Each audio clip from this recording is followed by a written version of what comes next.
ये संघर्ष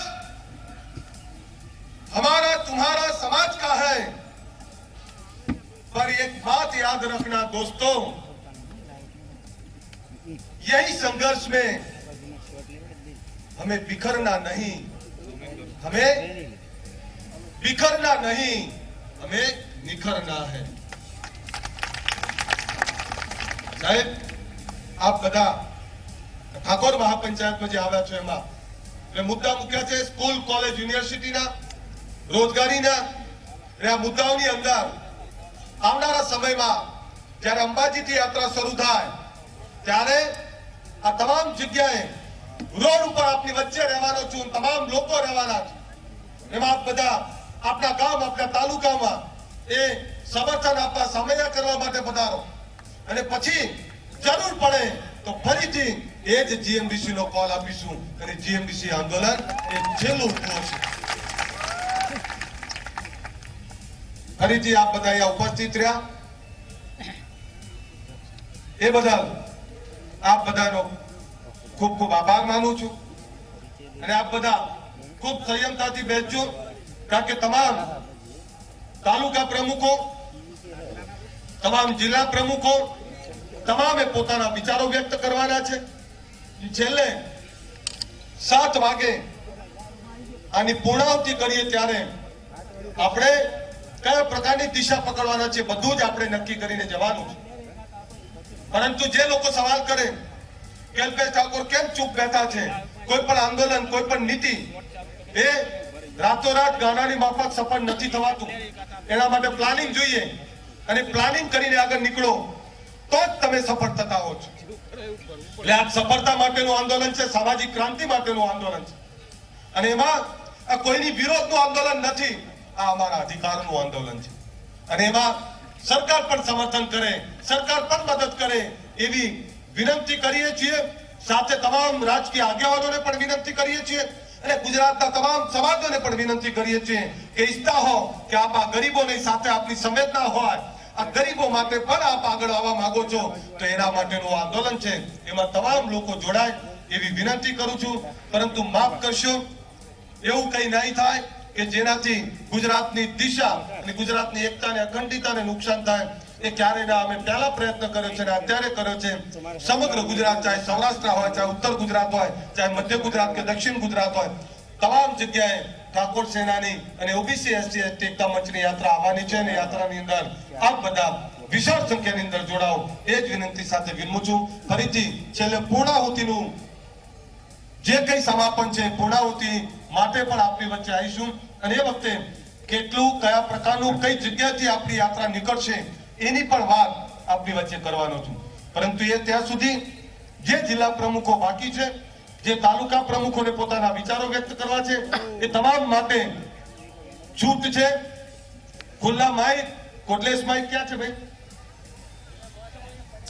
cordless Mike પણ બધાને મળી જશે, એટલે પોતાની જગ્યા પર ઉભા રહીને જેને પણ જે વિચાર વ્યક્ત કરવો હોય, પરંતુ સમાજના વિકાસનો, સમાજની દિશાનો, કઈ દિશા હોવી જોઈએ, શું આપના વિચારો છે, એ તમામ વિચારો વ્યક્ત કરવાનો બધાને અધિકાર છે। અસ્તુ, જય જય ગરવી ગુજરાત, ઠાકોર સમાજ की सदाराम बापानी, बापीजी महाराज की जय वेलनाथ। अस्तु, जय जय गरवी गुजरात।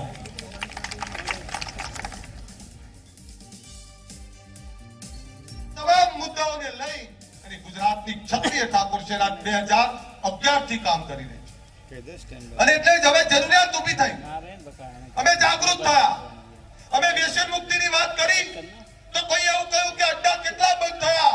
આજે કહું છું અડ્ડા કેટલા બંધ થયા એના હિસાબો માંડવા નથી બેઠા, પણ ગર્વથી કહું છું 80% મારા સમાજના યુવાનો વ્યસન મુક્ત થયા છે। આ દિશા પણ અમે આપી છે। પરંતુ કમનસીબી જો જેનો દીકરો દારૂ પીવે છે એ મા બાપ હજુ ટૂંકી વાળીને બેઠા છે, એ ભાઈ આજે ઘરે શાંતિથી બેઠો છે સવાલ કરે છે કે તમે કેમ દારૂબંધી લઈ નીકળ્યા છો। મેં કહ્યું અને મારા તમામ હજારો લાખો યુવાને કહ્યું અમે અમારા ઘરમાં વ્યસન મુક્ત કરવા નીકળ્યા છે, પરંતુ સાથે પડોશમાં રહેતો એ મારો ગરીબ, એ મારો ગુજરાતી, એના ઘરમાં પણ કોઈ યુવાન વ્યસનોના રવાડે ના ચડે એ દિશા લઈને નીકળે છે। પરંતુ અત્યારે પરિસ્થિતિ એવી છે કે જ્યારે કોઈ પોતાના હક અને અધિકારની વાત કરે ત્યારે હજારો સવાલો થાય. અહીંયા કેવી વાત છે? શહીદ પેદા થાય, ભગતસિંહ પેદા થવા જોઈએ, પણ બાજુમાં શહાદત કોઈએ મેળવી નથી. તમામ લોકોએ બલિદાન આપવા પડે. કોઈ એક વ્યક્તિનું કામ નથી, કોઈ એક સમાજનું કામ નથી. તમામ લોકોએ સાથે ચાલવું પડે. અને એટલે આજે આ મહાપંચાયતનું આયોજન કર્યું છે. કોઈ કે ઠાકોર સેનાના આંદોલનથી, ઓબીસી એસસી એસટી એકતા મંચના આંદોલનથી શું મળ્યું? તો આજે આપણે હિસાબો પણ આપી દઈએ. અમે દારૂબંધીનો કાયદા માટે જીએમડીસી ની અંદર વ્યસન મુક્તિ મહાસભાની સાથે મારા લાખો યુવાનો ચક્કા રેડ કરવા જાય, ક્યાંક એમને ફસાઈ દેવાના પ્રયત્નો થાય, ક્યાંક એમના ઉપર હુમલા થાય, એની ચિંતા રાત દિવસ મને લાગી. પરંતુ આ આંદોલનની અંદર મારા યુવાનો વારંવાર દોડ્યા અને એના કારણે આ એ જ ગાંધીનગર છે જેની અંદર માત્ર 5-10 કલાકના ઉપવાસ આંદોલનની અંદર સરકારે દારૂબંધીનો કડક કાયદો બનાવવો પડ્યો. આપને કહું, કોઈ એવું પૂછે, મને ઘણા બધા સવાલો કર્યા કે ઉપવાસ ઉપર ઉતરવાથી શું રિઝલ્ટ મળશે કે નહીં મળે? પણ ઇતિહાસ સાક્ષી છે, આપ જોઈ લો. આ એ જ ગાંધીનગર છે જે ગાંધીનગરની અંદર હવે દારૂબંધી માટે 6 વાગે ઉપવાસ ઉપર બેસીએ અને સાંજના 6 વાગ્યા પહેલા સરકારે દારૂબંધીનો કાયદો પણ બનાવવો પડે છે. અને તમામ આંદોલન, કોઈ પણ આંદોલન ક્રાંતિ લાવતું જ હોય છે, જાગૃતિ લાવતું જ હોય છે.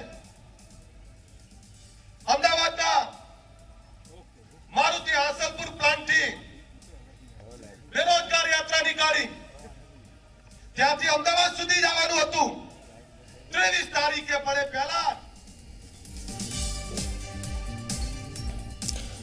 ઠાકોર મહાપંચાયત રોજગારી અને વ્યસન મુક્તિને લઈને ખાટલા પંચાયતથી ઠાકોર સમાજને આગળ કઈ રીતે વધારી શકાય તે માટે ગાંધીનગરમાં આ મહાપંચાયતનું આયોજન, ઠાકોર અધિકાર આંદોલન.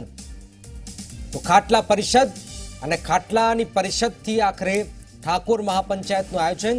ગાંધીનગરમાં અલ્પેશ ઠાકોર ફરીથી મેદાનમાં ઉતર્યા છે અને ઠાકોર સેનાની અલગ અલગ માંગણીઓ લઈને અલ્પેશે આ સંમેલન કર્યું છે. ઠાકોર મહાપંચાયત બેઠક લઈને સમાજના આગેવાનો સાથે પણ બેઠક કરવામાં આવી છે.